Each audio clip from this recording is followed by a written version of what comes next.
All right, Nick, let's talk about the Detroit Lions. This team, great, season last year, but now after the draft, after undrafted free agency, we're starting to get into OTAs and hear what coaches are saying about players. Is there any hidden behind the scenes stuff, some clips from coaches to show who exactly is stepping up, who's going to rise to the occasion, and who's showing out for the new additions to this team? And there's one guy in particular on the defensive side of the ball that's really starting to show up and look really good. We'll get into that in just a second here, but first, I'm Andrew. That's Nick, and this is Saturday Morning Inspection.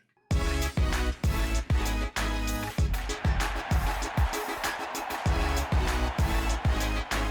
right, Nick, as I alluded to, one guy in particular on the defensive side of the ball for this Lions team looking to slot in behind Kirby Joseph, behind Brian Branch. It got a little bit of a position battle at the safety position, figuring out who's going to be the depth, who's going to be the rotational pieces for this Lions defense. It's already really talented. One guy, that's Dan Jackson out of Georgia, is really starting to stand out to coaches. The 7th-round pick out of Georgia. Let's get into the article and we talk more about it on the other side.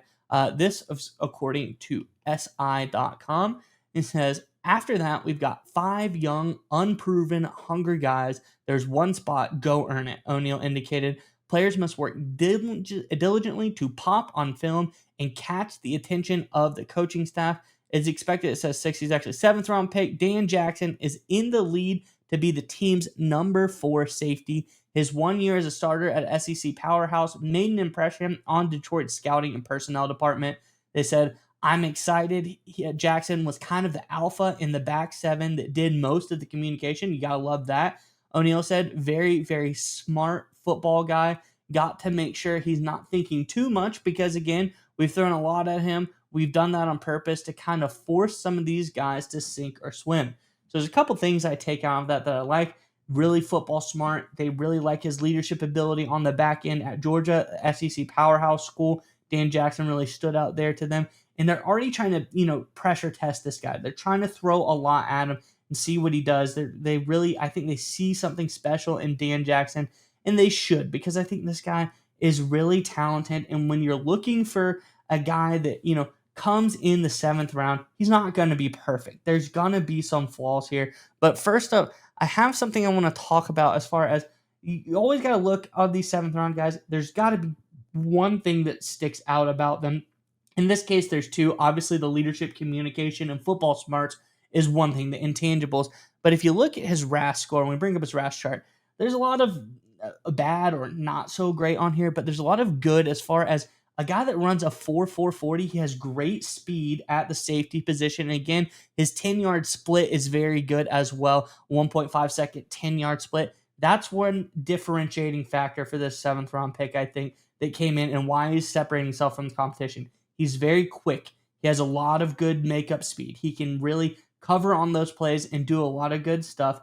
And the other thing I think that kind of ties in with his ability to be so smart, with his ability to pick up things and, have such a good football IQ is his versatility. Because when we're talking about a guy who, if we're being honest here, this Lions team is set at the safety position for at least the next couple of years. When you look at Kirby Joseph and Brian Branch, those guys are fantastic. He's not stepping in and replacing them unless something tragic happens day one. You got to look at this guy's versatility and what he did in college is he played a lot of different positions over the course of a career.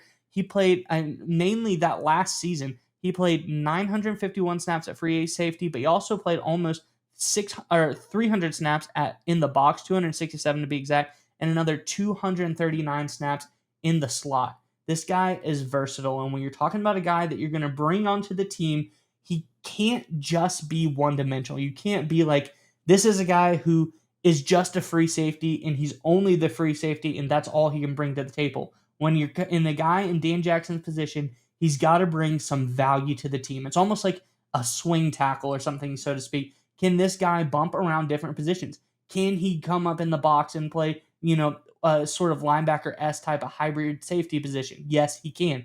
Can this guy drop down into the slot in certain situations if we need him to? Yes, he can. So that's what I like about Dan Jackson. Those are the things that jumped off the screen to me.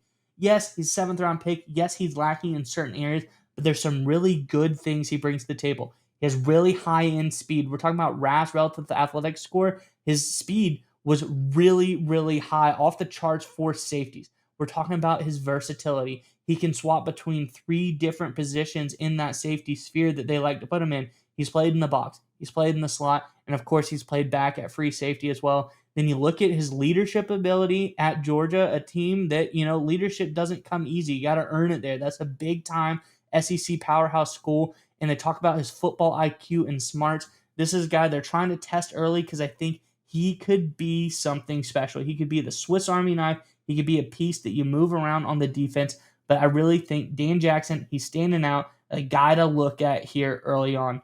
Curious what your thoughts are on this one, Nick. But before we get to you, Lions fans, in the comment section below, we're talking about who is slotting in behind Kirby Joseph, behind Brian Branch on this defense. There's a lot of guys that are in the mix here. What do you think about Dan Jackson? Did you even know who he was? Do you like him? Is this a guy that was on your radar now, or we just bring it to your attention? If you don't like him, let us know who you like better than him. But nonetheless, what do you think about Dan Jackson in the comment section below? But nonetheless, Nick, what are your thoughts on everything for Detroit? So this is a two-parter, and look, Lions fans, I'm sure you guys don't want me to bring this up, but it's so true. The reason the Detroit Lions look so bad defensively, specifically in that postseason defeat against Washington, was mainly due to injuries, right? Look, that's not an excuse, but that's just reality, right? Jane Daniels had a phenomenal game, right? Watching him in that game, it reminded me of, Steph Curry in the NBA having those just bonkers and 9-10 3-point performance. We're just like, man, he's just on fire today. But the reality is, if that's a healthy Lions defense, that's completely different. The issue for Detroit is they are going to be healthy to start the season. Of course, you look at Joseph, Branch, and the back end specifically, they're going to be rip-roaring ready to go, and they're very good young players. But the question is, what happens if and when, right? It's reality. Injuries occur. Who's going to be the guy that can step up? Who are the guys that can't? And I think the swing tackle analogy you made is very apt. If you're looking for backup players, key depth pieces, you're looking for versatility, because a lot of times what happens is when you have backups come in due to injury, there's not just a talent drop off, there's a scheme drop off, right? Because if your starter is a very versatile guy, let's look at the safety position. Let's say your starter can play in the box. He can be a two deep guy. He can be a middle field safety guy. He goes down and his backup comes in and he can't play in the box at all. He's terrible at that. All he can do is be a two deep or a middle safety guy. Suddenly you have to figure out a different way to stop the run because you relied on your starter to be a run support box guy sometimes. So now you're giving up more running yards, right? And the game just goes completely different from there alone, not to mention that you now have less talent in terms of back end safety too. So it's often a double whammy with injuries unless you've got guys that are backups, depth pieces that are versatile and can fill multiple roles. And like you brought up with those numbers, Jackson is incredibly smart. He's incredibly versatile. He is the ultimate Swiss Army knife, a chess piece kind of player, right? You can line him up wherever. He proved himself at Georgia, which is a hard place to prove yourself, especially with Kirby Smart, the head coach for the Georgia Bulldogs, a former safety in his own right. He earned his way there, earned the respect of the teammates and coaches there, became a starter, became a leader. I think he slides in culturally with Detroit perfectly. And I think he's a guy that's going to be a key depth piece right away for the Detroit Lions. He's going to play a lot of special teams. And God forbid, no one wants it to happen, but if injuries do happen, specifically on the back end, he's a guy that's experienced. He's played big time football too.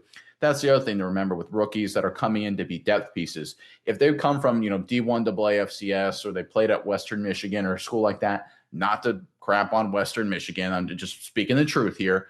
There's going to be some issues because the level of competition collegiately is much different. It's a bigger jump than it is going from Georgia, which has like 15 first-round picks every practice, to the NFL, right? You can at least be a little bit more acclimated, right? He's gone and played with a lot of guys that are now playing on Sundays every single day during his time with the Georgia Bulldogs, and certainly when he was competing on Saturdays in the SEC. So his ability to get ready for that leap to the NFL is going to be a lot easier too.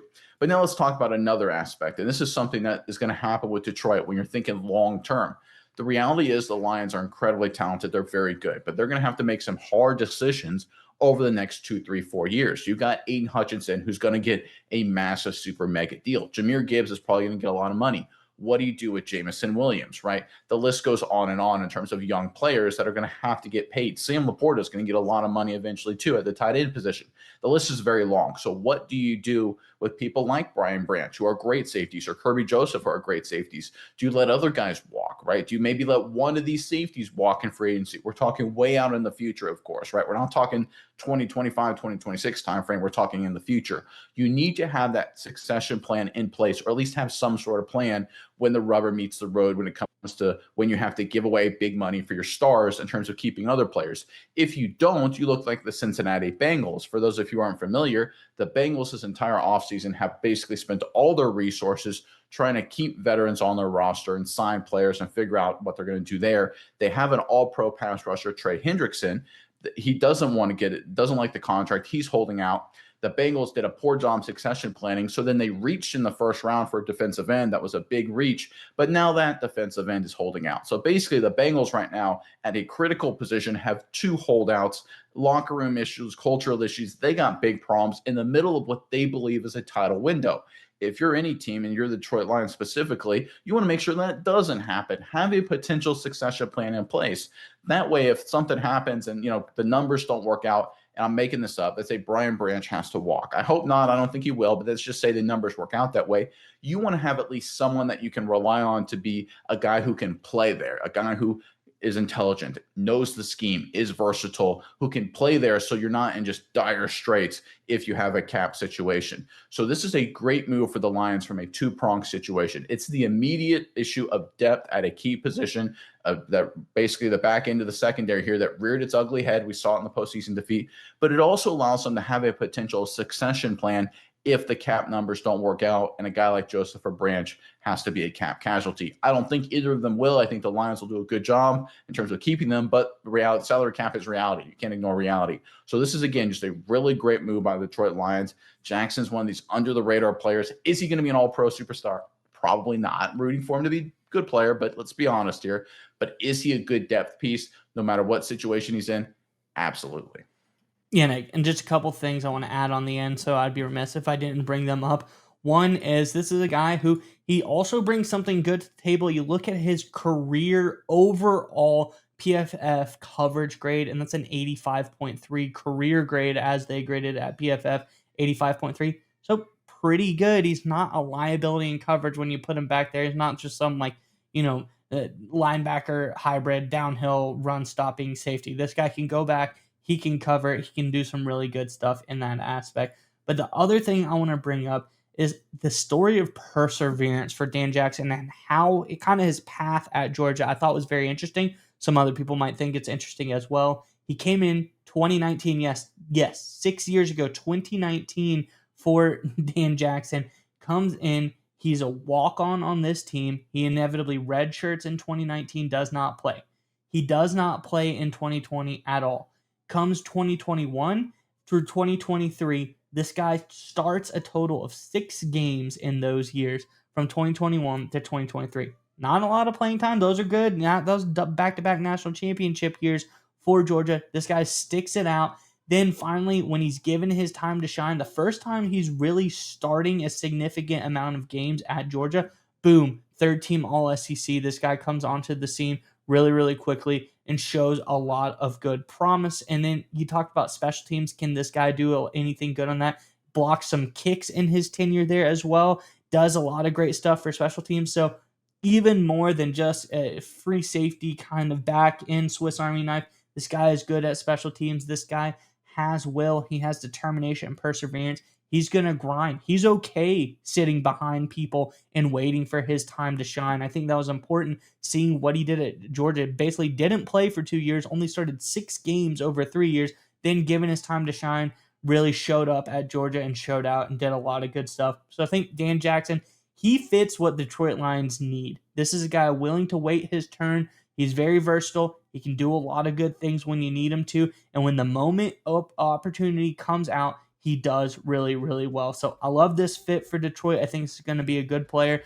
And like you said, it's not an immediate play. We're not going to see this guy next year. We're not going to see him maybe the year after that. But when time comes and Dan Jackson's given his opportunity, I think this is a player that people need to keep their eyes on.